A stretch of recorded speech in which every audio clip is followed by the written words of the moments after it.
Voilà, bonjour à tout le monde, bonjour, salut à tous les ambassadeurs du monde rural. Voilà, on continue vraiment notre chronique. Ce matin, si on va toujours s'adresser aux enfants du village, parce que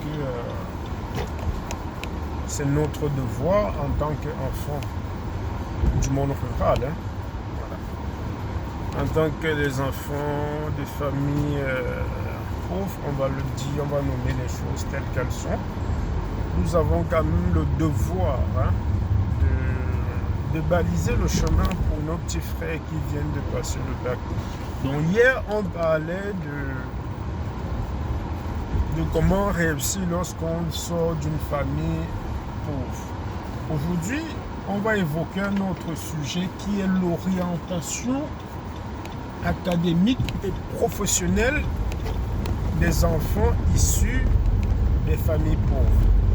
Donc, lorsque vous sortez d'une famille pauvre, vos choix doivent être guidés en fonction de la situation familiale, de votre situation familiale.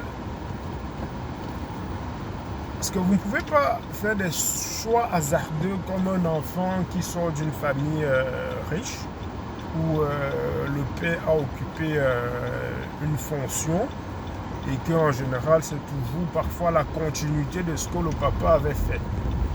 Donc vous êtes celui-là qui va défricher une forêt qui est vierge, d'accord? Parce qu'en général vos parents n'ont pas fait de grandes études et peut-être vous êtes le seul dans la famille à avoir décroché le baccalauréat, d'accord? Ou le seul dans le village à avoir décroché le baccalauréat. Et par le hasard des choses, vous avez comme ça la chance de vous retrouver soit à l'extérieur du pays, soit en Occident. Qu'est-ce qu'il faut faire dans ce cas-là? Si vous êtes quelqu'un d'assez intelligent, vous avez plusieurs possibilités qui s'offrent à vous. La première possibilité, par exemple, qui s'offre à vous, c'est de choisir une formation très courte, donc un cycle court de bachelor, 3 ou 4 ans. Une fois que vous avez obtenu votre bachelor, vous commencez à travailler pour pouvoir joindre les deux bouts et peut-être donner un coup de main aussi à la famille qui est restée au village. Ensuite, si vous êtes motivé pour continuer les études, là maintenant, vous pouvez retourner à l'université, faire soit un master, soit faire maintenant une formation qui vous intéressait, pour obtenir soit un doctorat, soit un master, peu importe. Mais du moins, votre objectif d'abord, c'est de remplir le besoin de sécurité. D'accord? Le besoin de sécurité, ça veut dire que vous devrez être capable de payer votre loyer. Vous devrez être capable, par exemple, si vos parents n'ont pas de toit, réhabiliter leur habitat pour que cet habitat-là ressemble vraiment à quelque chose.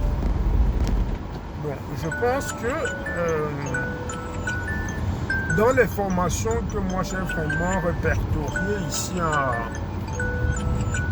en Occident, je peux vous dire comme ça tout ce qui concerne la santé. Non seulement c'est bien rémunéré, mais vous avez la possibilité, après votre formation, d'avoir un emploi à la fin de la formation. D'accord? Ce qui n'est pas le cas dans d'autres formations. Ce qui n'est pas le cas dans d'autres formations. Parce qu'avec d'autres formations, une fois que vous avez terminé la formation, il faut encore que vous continuez à vous battre pour pouvoir trouver un emploi. Alors que tout ce qui concerne la santé dans le domaine médical et paramédical, c'est des formations clés à main. Donc une fois que vous avez terminé, vous avez le choix, soit de vous installer peut-être à votre propre compte, mais ça, moi je ne conseille pas du tout. Il faut d'abord travailler pour une structure, le temps d'acquérir de l'expérience. Et là, vous pouvez devenir freelancer, vous pouvez vous mettre indépendant, vous pouvez créer votre société, peu importe quoi.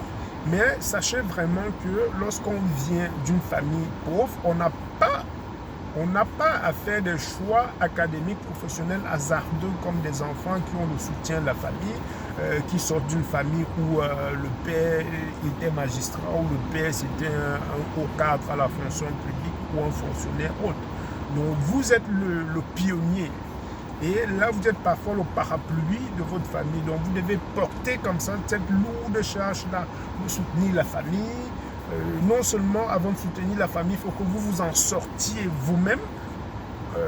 c'est pas évident. Voilà. Donc, c'est votre frère l'ambassadeur du monde rural. Donc, je fais cette vidéo vraiment pour essayer comme ça d'aider de ma manière en prodiguant des petits conseils vu ma petite expérience d'ambassadeur du monde rural, bien sûr, pour que voilà, tous ces enfants désœuvrés, tous ces enfants qui ont perdu espoir dans nos villages, dans les villes reculées du pays, qui pensent que oui, mon père ce n'est qu'un planteur, je ne peux plus rêver. Les amis, le rêve n'est pas interdit, continuez de rêver. Moi qui vous parle devant vous là, il y a 12 ou 13 ans, je grimpais encore mes palmiers au village.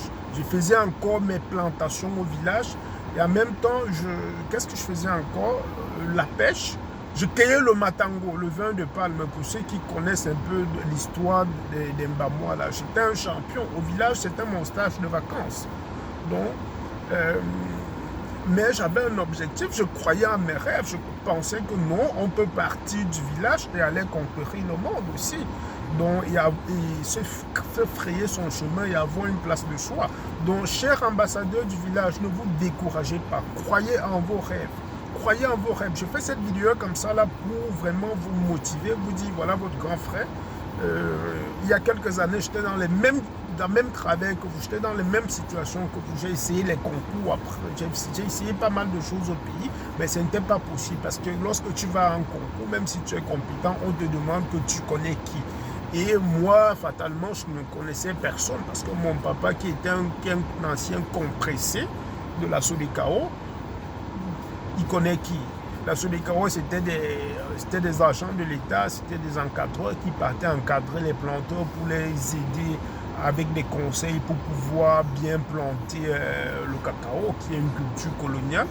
Mais c'était ça notre source de revenus avant. Le cerveau était orienté là. Mais au jour d'aujourd'hui, on fait plus de choses parce qu'on a ouvert les yeux, on a voyagé, on a vu comment ça se passe ailleurs. Et on vous partage comme ça gratuitement via cette chaîne notre petite expérience pour que vous aussi, vous croyez en vous. Vous prenez comme ça la responsabilité en disant, voilà un de nos frères qui est parti, voilà un des nôtres qui a connu les mêmes galères que nous. Et aujourd'hui, on ne peut pas dire que je ne m'en sors pas. Je m'en sors bien évidemment. Ça peut se voir sur moi. Voilà. Donc, c'était vraiment mon conseil ce matin.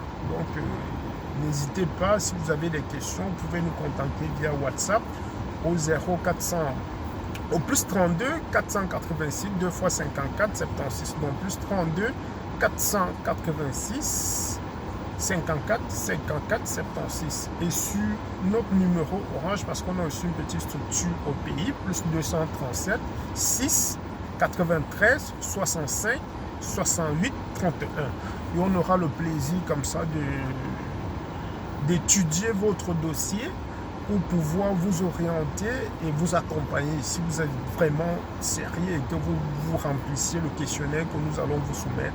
On va travailler vraiment ensemble pour faire grandir cette communauté-là des enfants qui sortent des familles difficiles et qui ont envie de réussir. C'était votre frère, l'ambassadeur du monde rural, KSH. Bon week-end.